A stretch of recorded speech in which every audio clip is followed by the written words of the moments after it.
All right, folks, welcome in to Pickaxe and Roll, brought to you by our good friends over at Superbook Sports.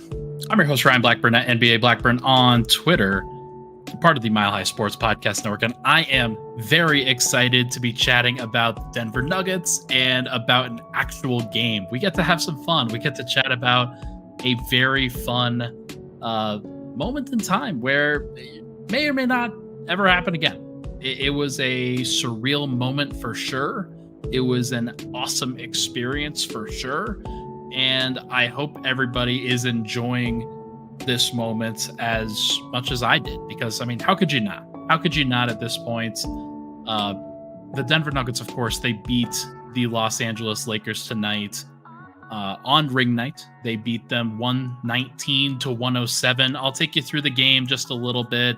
But I do want to focus more on kind of the moment and focus more on what it meant for a lot of people. Jamal Murray, Nikola Jokić in Nikola Jokić fashion did not say too much about how much this meant for him. But if you're watching on the YouTube, trying something new, trying the mustache out, we'll see if that's a good look that I try to keep going forward. But hope everybody had a great viewing experience of tonight's game, and I hope everybody was satisfied with the actual performance. So, I mean, here's one here's one sort of aspect of this game that I wanted to make sure to put front and center on my thumbnail because I thought that would get the most clicks. Absolutely, yeah, that happened tonight. And let me tell you, it was loud in the arena when the Nuggets fans were screaming, "Who's your daddy?" at the Lakers. It was unbelievable. But we had a great time. To kind of, for posterity's sake, let me take you through what the day looked like today, and then just we'll get into the game and more of that in the second and third segment. But I woke up today. I had a meeting at Mile High Sports, and we talked about Denver Stiffs. And if you know me, Denver Stiffs was a big deal for me. Denver Stiffs is coming back. It is being revived. And we have Zach Mikash, who many of you might be familiar with, running Denver Stiffs again with help from myself, Andy Feinstein, Jeff Morton, Doug Otwell, Nate Lundy, Anilo Piro. We've got a whole crew that is going to be helping out restart Denver Stiffs. And I wanted to start with that because it was a really interesting moment thinking about the nostalgia factor. And most of the nostalgia factors that the Nuggets have comes from losing to the Lakers. It just does. Like that's what the history has been about. So when Nuggets fans tonight hear "Who's your daddy?" at the Lakers, and when so many fans like get behind this team as strongly as they do and are crowing as much as they are at the Lakers, it's not a surprise to me. It's just not, though. Like me kind of I felt that earlier in today, and it's sort of like this had a strong feeling for a lot of Nuggets fans. And I was talking to Matt Moore about it at the arena, and he said, no, this is just any other game, especially tonight, ring night. It's not about wins or losses. But for Nuggets fans, I think they felt differently. I think this one, with the anticipation, with all the talking, and with Lakers fans especially being super mad about how things went down, I think Nuggets fans and the Nuggets are just fantastic. Like they're going to be fantastic. Um, Evan, am I going to have to undelete the Denver Stiffs podcast? No, Denver Stiffs show is still going with Zach Mikash and Gordon Gross. It is a thing that they have resuscitated, and I am very excited that they have. So make sure to go check it out. Those guys they do fantastic work, and they're my friends. So make sure to check that out for sure. But that was kind of the intro for me today, and then I get to the arena. I pick up Swipa. He and I are working at Mile High Sports along with Anilo Piro, and we're doing some really good work for the site there. And we've got a lot going, I think, for Mile High Sports right now. And it's just a really, really cool day to be able to enter the building, feel like you hadn't even, like, it hadn't been a few days since the NBA Finals happened, basically. And that was the sentiment shared around the media room, is that it felt like we were just here. And that's what happens when you win the title, and especially when you win the title on your home floor. Short summer, but Denver had to turn the page, but they didn't have to turn the page until the rings. They didn't have to turn the page until the banners. And the announcement that Vic Lombardi did at the beginning was awesome. I thought he did a great job of setting the tone for how Nuggets fans felt. Thought he did a good job of setting the tone for what people were expecting. And I was blown away by the fan reception and how into it everybody was. One of the points that we made was that there are so few Lakers fans in the building. There were so few of them. It was just massive amounts of Nuggets fans. And yes, there were some Lakers fans here or there because they travel really well.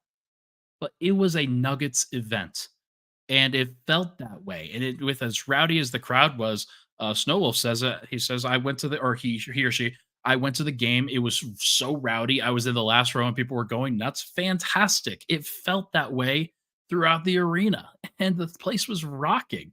And when Michael Malone says, "You want to get another one," to the crowd when talking about rings and talking about banners and stuff like that, obviously everybody's going to go wild, but everybody going wild for KCP and Jamal Murray and Michael Porter. Michael Porter got a strong ovation. I was surprised by that, but I was very happy about it because he was a big deal and a big contributor to what Denver did last year. And then Jokic just the building gets the top popped off of it when he walks down there, and everybody's super happy, and then the banner goes up, and it was a really, really cool moment that I just wanted to take some time for, to be able to talk about that, because the like, Vic being the one to also give the address, and then "Who's your daddy?" being said at the end of the game, very poetic justice, a very, very poetic moment, and I think all Nuggets fans really appreciated. Really appreciated the leaning into, yes, we are fans of the Nuggets. We are never going to be fans of the Lakers. We're never going to be in that manner. We're not going to behave like it either. Like, we're going to behave like Nuggets fans, and we're going to be proud of that. And that was a very, very cool sign. And a sign that I think this fan base is evolving and growing up as the team has really shifted. And being able to watch that banner go up to the rafters, I asked Jamal Murray about that. I asked Nikola Jokić about that, what their feelings and thoughts were while watching the banner go up there.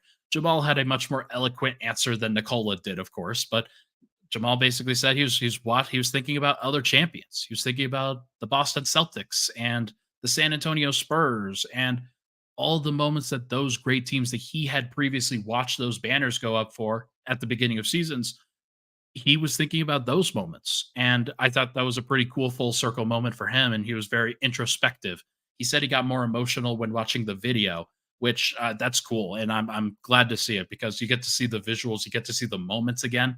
And it was probably a cool thing for him to relive. For Joker, I mean, Joker's Joker. You just never know what you're going to get with him. And he was very, um, like he made the joking answer. Hey, Nicola, what were you thinking about when the banner was going up to the rafters? And he says that we only have 8 minutes to warm up instead of 15.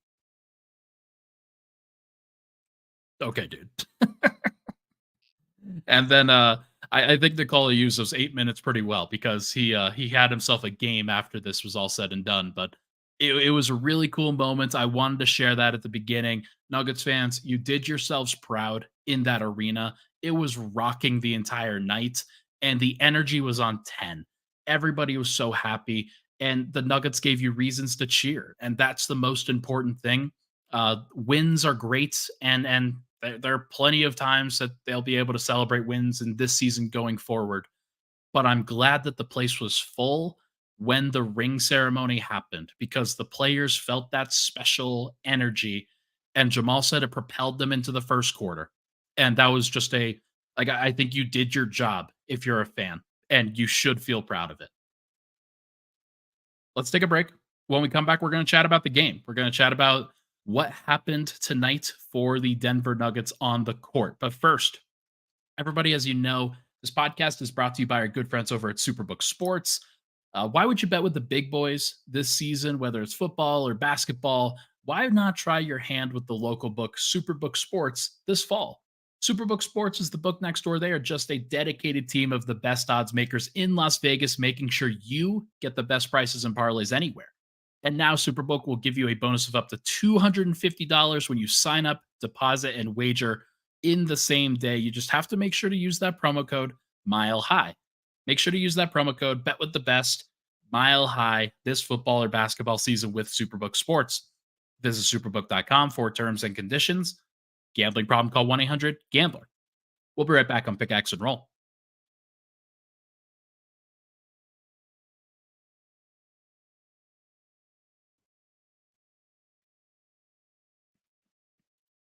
And we're back. Pickaxe and Roll. Ryan Blackburn here. Thank you so much, everybody, for tuning into the show. Appreciate all the love and support on the podcast. If you're listening live, you're a sicko like me. Congratulations. I figured that there would be people buzzing, and I wanted to be able to go live after this one. Just for we'll see how often I am going live. I'll probably go live after most games, but there will be some times where I just decide, hey, I'm gonna go. I'm gonna record it and then post it in the morning, or I'll just record in the morning because like it sometimes it's gonna happen that way. But if you are up live, hit that like button, or if you're listening, make sure to rate, review, and subscribe to the show. Really appreciate it. It helps spread the word. I was actually talking to somebody at the arena today, and they asked me what podcast I was doing. I searched Pickaxe and Roll on their phone, and they found it very fast. Like it popped up first and foremost, Pickaxe and Roll. And so the reason why I can do that is because of the ratings and reviews. So as those are positive, and if people have a good reception for that, it helps more people find the show. So it does help me out tremendously. All right, back at it. Let's now chat about the game. Let's chat about what actually happened. I've put that off long enough, but there's a reason for it for obvious reasons. Um, the Nuggets were really good. They were really, really good. I could go through all of the stat lines. I'm not going to do that fully, but I think I should go through the Nikola Jokić stat line for obvious reasons. Nikola, 36 minutes, goes for 29 points, 13 rebounds, 11 assists, one steal, one block. 12 of 22 from the field, 3 of 5 from three, 2 of 4 from the line. I predicted on this podcast with Matt Brooks last night that I thought that Jokic would go for 40, 15, and 15. So I think he disappointed in my expectations, but for everybody else, you can have your good game. It's fine. No, I'm just kidding. Uh, Joker was fantastic, and he absolutely deserves a ton of credit for bringing the A game immediately. And it was very, very clear. I am very excited about I'm very excited about what the season is going to look like for Joker. Like he just looks very locked in, and this was, I think, an extension of that. Where, yeah, sometimes he'll play the regular season opener and he'll play it really well. He's done it several times before. Sometimes he'll kind of ease himself into it, depending on what the situation calls for. Tonight he went right at Anthony Davis. Anthony Davis had 17 points on 17 shots. Joker defended him extremely better in the second half. Anthony Davis had 0 points in the second half. And Joker just never stopped. Like he had, I think he had 19 points at half, but he didn't have as many assists. I think he only had two. Then he had 10 points and 9 assists in the second half because he's a sicko. And that dude just he knows how to generate great shots. And the Nuggets starters are so good that he's able to kind of pick and choose his spots because there are so many threats around. And I think I wrote a salient point in my article today that if you're looking for a difference, another medium to be able to read stories and whatnot, this is one. I here's what I wrote. It's the ability of the starters to attack teams from all angles that truly affect the game in a positive way for the Nuggets. Jokic captains things at the top of the key, and the Nuggets run so many actions that take so much attention that there's often a wide open cutter, space, or lane for Jokic to exploit. And Jokic simply doesn't miss those opportunities. He is on another level. And another thing that I wrote in the story was that the Lakers just don't have an answer for Jokic. And no matter what they do, no matter how much talent they bring in, how much offense they have, they are never going to be able to slow down Joker. And The only criticism that I can have of Joker's game tonight was that in the brief time that Anthony Davis was off the floor at the end of the second quarter, Joker didn't take advantage of that as much as he should have. There were shots that rolled off the rim. It happens. It's not a big deal. But he could have been even better tonight. He could have gone for 35, 20, and 10 if he wanted to. And I think he will at some point this year. And I think if the Nuggets needed him to do that tonight, he would have done it because that's just what he's capable of. But it is very interesting to see how the Lakers, their additions were talked up because they're the Lakers. Gabe Vincent, Torian Prince. Torian Prince was good tonight. I thought he was pretty solid for them. But in general, they just don't have an answer for Denver starters because the guys that they brought in are fringe bench guys and marginal rotation players and guys like that. They are not massively effective players that can stand up to Denver's best. And Denver's best is just too good, at least at this stage. Maybe the Lakers make a midseason move and improve upon that, but I just don't think that their best is going to match what Denver's best will ever be. And that is it's why they got swept. It's why Denver was able to rise to the occasion in each of those playoff moments because they knew that their best would get them through, even if they didn't play perfectly up until that point. So it is very interesting to track, and we'll be able to track it throughout the year. But that's just a point that I had for my story. Jamal Murray, let's talk about him real quick. 21 points, 8 of 13 from the field, 6 assists. He staggered with the second unit. I guess I'll talk about the second unit in the third segment. We'll table that for a little bit. But with the starting group, Jamal was fantastic. He set the table really well.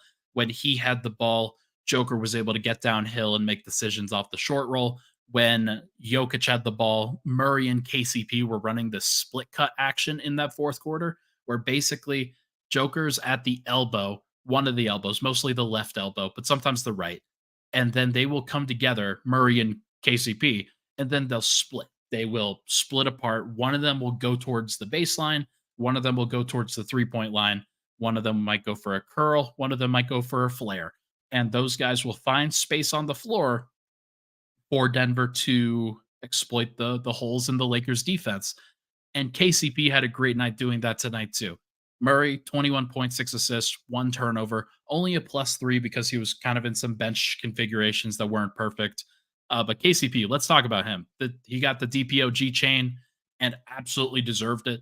20 points in 36 minutes, 8 of 12 from the field, 2 of 3 from three, 2 of 2 from the line, 2 rebounds, 1 assist, 3 steals, and a block. I mean, come on, man. That's disgusting. And D'Angelo Russell and Austin Reeves on the other end, 4 of 12, 4 of 11. Like, not as efficient, not as effective as they probably could be. Austin Reeves tonight was a -14 in a game the Lakers lost by 12. Gabe Vincent was a -17. The Nuggets' size and their physicality, it made quick work of the Lakers' backcourt. That's one thing. Like, the Lakers' front court gets a lot of the attention for obvious reasons. You've got LeBron and AD there, but they also added Torian Prince and Christian Wood and the Rui Hachimura adjustment.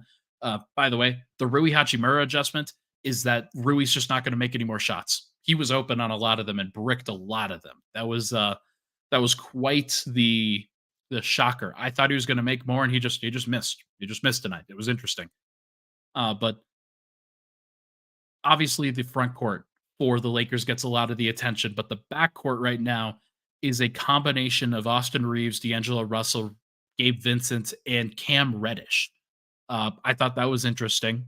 And Cam Reddish was the guy that they brought in to guard Jamal a lot of the time, be a big physical wing defender. And he's okay at that. He's fine. He's when he's locked in, he's good. But it just isn't good enough. Like, that quartet right there. Russell, Reeves, Gabe Vincent, Cam Reddish. That is not good enough. And if the Lakers are going to make a if they're going to make a move against the Nuggets, I wonder if the better, more valuable thing that they could do is add a better point of attack defender against Jamal. Jared Vanderbilt's not doing that. He's a guy that missed tonight. Max Christie's not doing that for them. That's not something that's happening. They just don't have answers against the Nuggets because they can't slow them down. And their offensive guys in LeBron, Russell, Reeves, Davis, Prince, like Prince was good. but they just don't have enough in the tank in order to keep up with Denver's pace. And that's like, unless they go even more offense than that, which I don't think that they should do, then they're just never going to be able to keep up. So, Denver starters, hard for any team to keep up with Denver starters, obviously.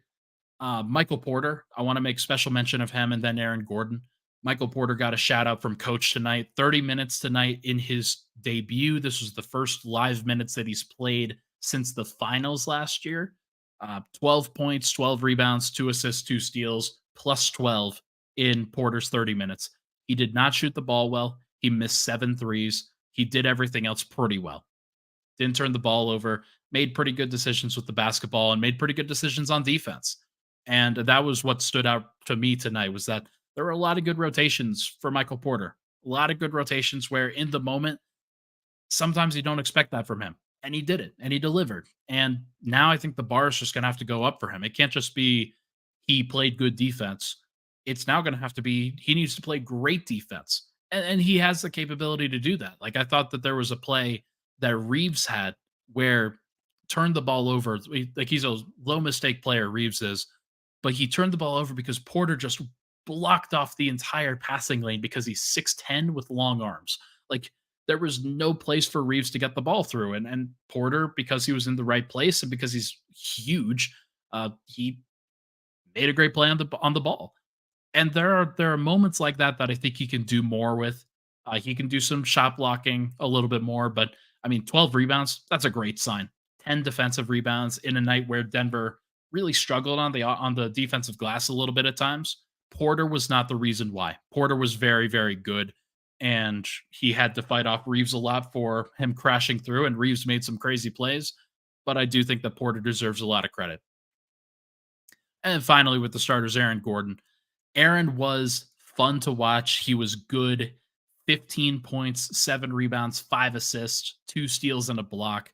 Versatile. Hit a shot clock buzzer at from a 3 pointer over LeBron, where LeBron basically gave up the open three late in the shot clock, and that's how I kind of know that LeBron probably doesn't have as much in the tank anymore as he used to, for obvious reasons. He's in his age 21 season.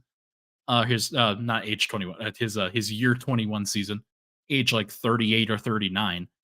Um, but Aaron Gordon, 35 minutes tonight, athletic as hell, looked in great shape and jumped out of the gym on that lob from Murray. Murray actually took the blame on that one. He said it was a bad pass and that Aaron made a great adjustment in the air, threw that thing down, and it looked fantastic. It really did. So, gotta love it. The starting group is awesome. They are versatile. They are deep. They have a variety of ways that they can kill you, and they killed the Lakers tonight when they needed to. There were times where I think they fell off the gas a little bit and they lost a little bit of focus, and the Lakers capitalized on those moments. But those were few and far between because the Nuggets were too good. Let's take a final break. When we come back, we are going to chat about the bench and the first bench lineup of the season. We will be right back. But first, this message from Good Morning Broncos.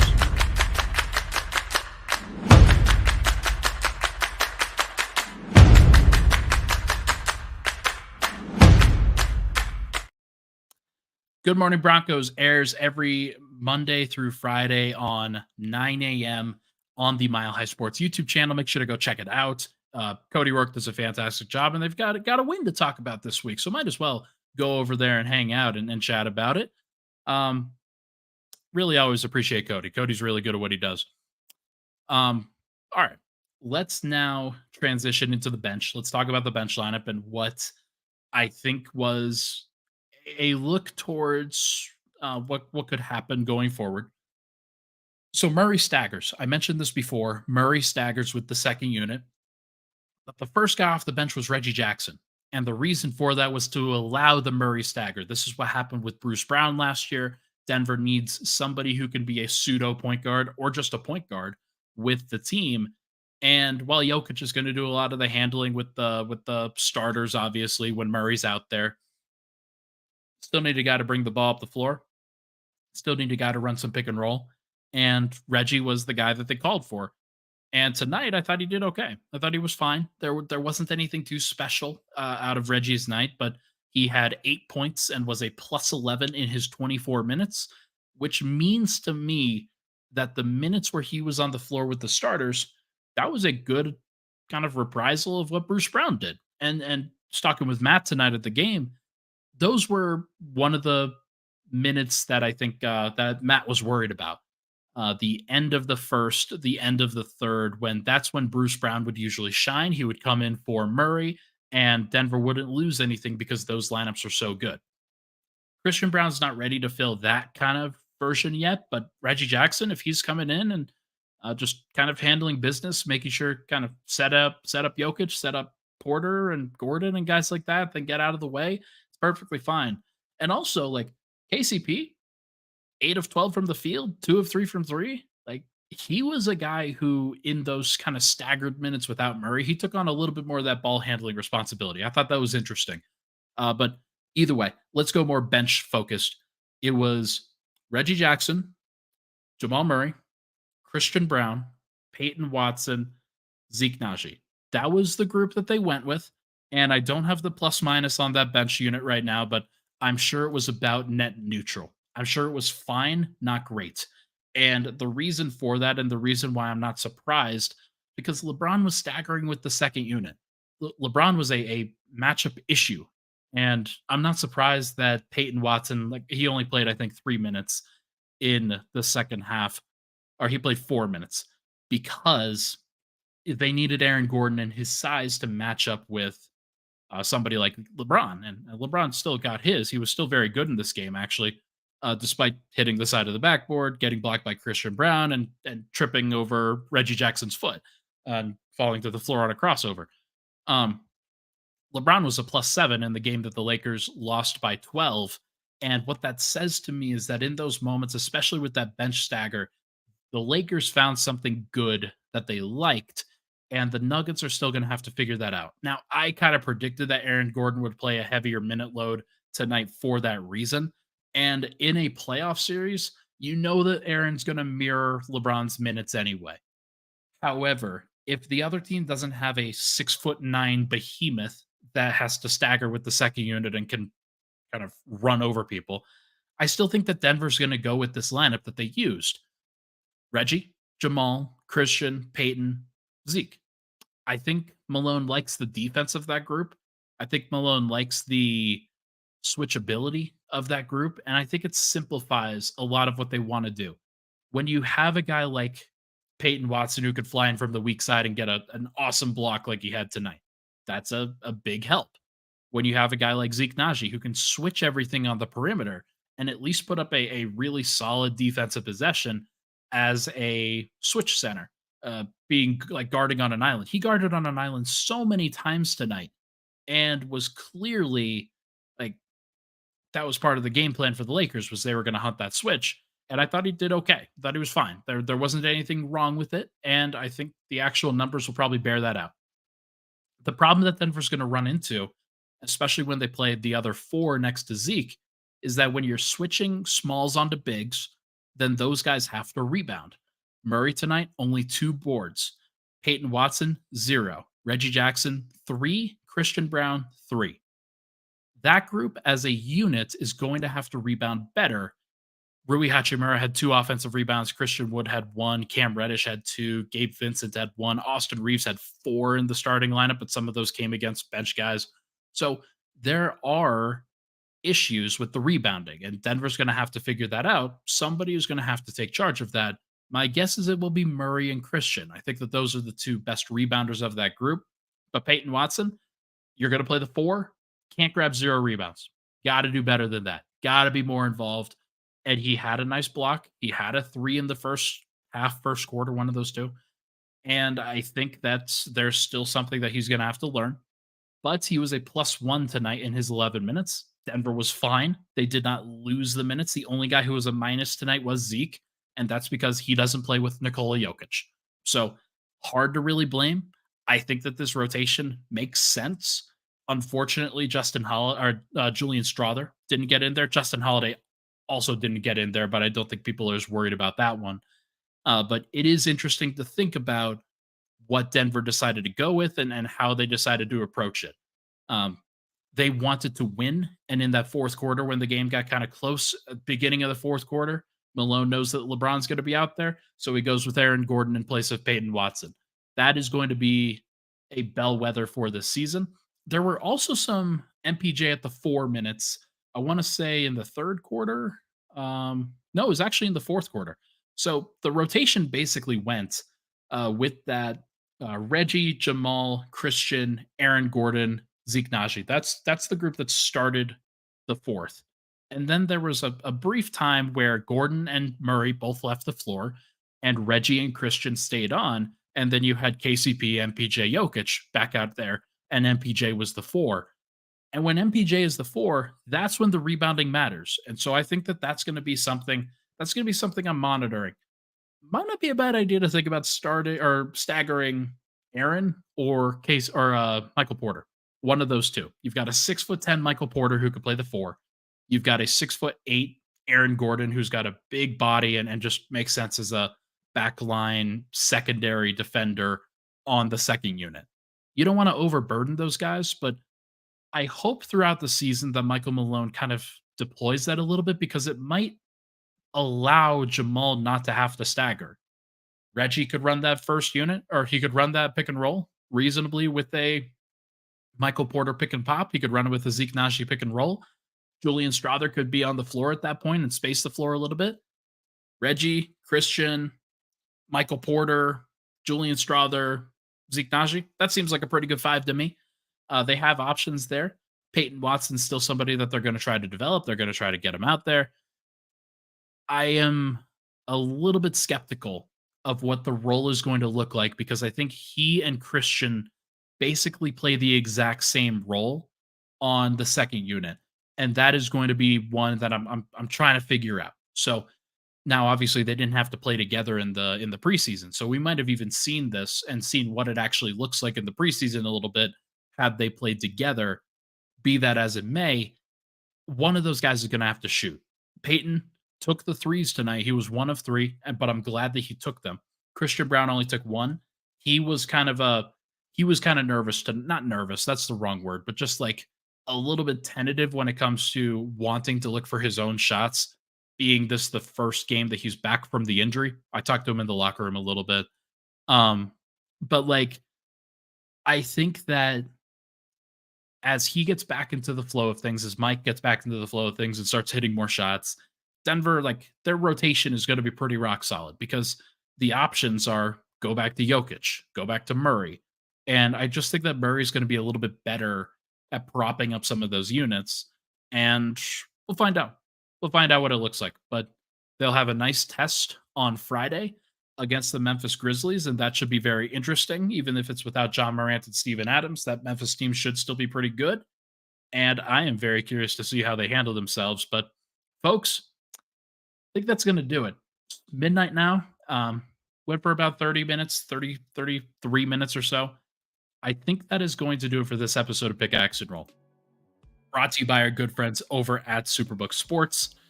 Thank you so much for tuning into the show. I appreciate all the love and support on the podcast as always. Make sure to tune into the future episodes. I'm going to be doing some live, not live content, but recorded content in person with Swipa over the course of these next couple days. He's going to be around in Denver for a little bit, and I'm very excited about that. Make sure to check out the Alley-Oop. I recorded an episode with my little brother, Ross, and that was a very, very fun episode to record. Audio version probably better than the video version. I know the camera here looks pretty good. Camera in that one did not look so good, so hopefully the audio version treats you better. But check out the Alley-Oop.